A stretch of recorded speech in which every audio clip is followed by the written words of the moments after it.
ऐसी मांगे हैं जो कि नहीं मानी जाती और लगातार वो सरकार से इस बात की गुहार भी लगाते हैं, चाहे वो ओपीएस का मामला हो या फिर कुछ और। आज हमारे साथ मौजूद हैं बहुत सारे रेलवे कर्मचारी, उनके पदाधिकारी। उनसे बात करते हैं और ये जानते हैं कि आखिर उनकी समस्याएं क्या हैं।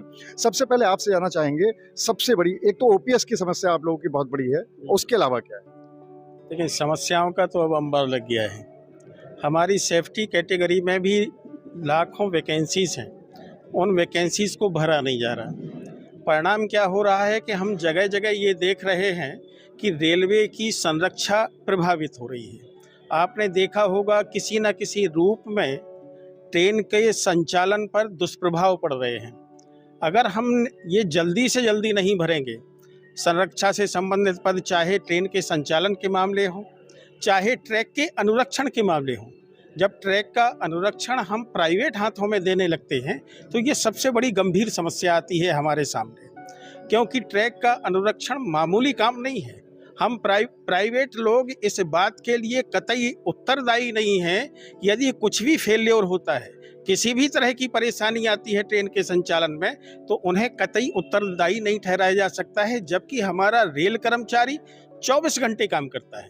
24 घंटे काम करते हुए ट्रैक को इतना अनुरक्षित करके रखता है कि किसी भी तरह के ट्रेन संचालन में कोई व्यवधान ना आए। इसके अलावा जो कर्मचारियों को तमाम सारे भत्ते हैं, खासतौर से अगर हम बात करें नाइट ड्यूटी अलाउंस की, नाइट ड्यूटी अलाउंस इन्होंने 43,800 के ऊपर पहले तो टोटल बंद कर दिया था। उसके बाद जब हमारे फेडरेशन ने इस पर लड़ाई लड़ी, तमाम सारी वार्ताएं हुई, मीटिंग हुई, उसके बाद उन्होंने ये तो कह दिया कि हम 43,800 के ऊपर जिनका वेतन है उन्हें भी देंगे, लेकिन ज़्यादा वेतन होने के बावजूद उसकी गणना 43,800 के ऊपर के वेतन पर नहीं की जाएगी। ये भी कम से कम इतना तो पक्का मान लें कि कर्मचारियों के साथ में इतना एक तरह से हम कहना चाहेंगे कि आर्थिक उत्पीड़न किया जा रहा है। जो उन्हें उनका मेहनताना मिलना चाहिए, जो उनकी मेहनत का प्रतिफल मिलना चाहिए, वो उन्हें नहीं दिया जा रहा किसी न किसी रूप में। ओपीएस को भी लेकर काफ़ी समय से आप लोगों की मांग हो रही है।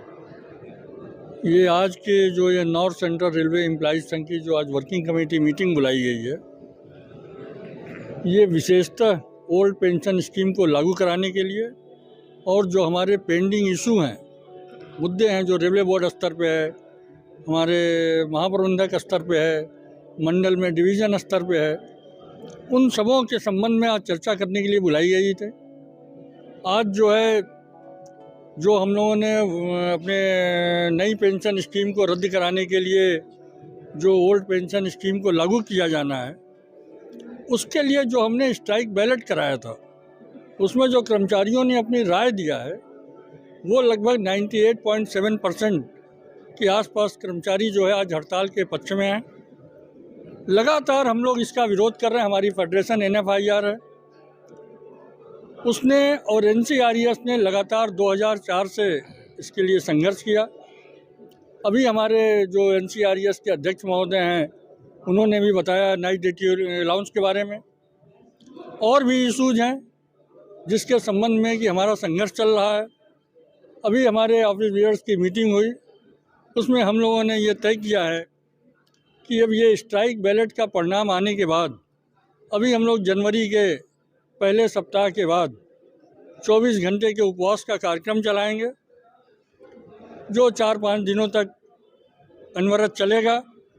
उसके बाद फिर ब्रांचों में हम जनसंपर्क का अभियान चलाएंगे। जो हड़ताल की स्थिति बन रही है उस संबंध में भी 30 जनवरी को अभी हमारी जो फेडरेशन है NFIR, उसने वर्किंग कमेटी बुलाया है दिल्ली में, उस पर चर्चा होगी। कई ऐसे इश्यूज हैं, जैसे कि हमारे पॉइंट्समैन का एक इशू है जिस पर NFIR ने अपने PNM आइटम के माध्यम से निर्णय कराया कि उनको 2400 और 2800 का नया ग्रेड पे मिलेगा, लेकिन उसको सरकार ने भेज दिया अभी फाइनेंस मिनिस्ट्री के पास। उसका अभी तक कोई प्रपोजल स्वीकार नहीं हुआ, जबकि रेलवे बोर्ड पर उस पर सहमत हुए काफ़ी दिन हो गए।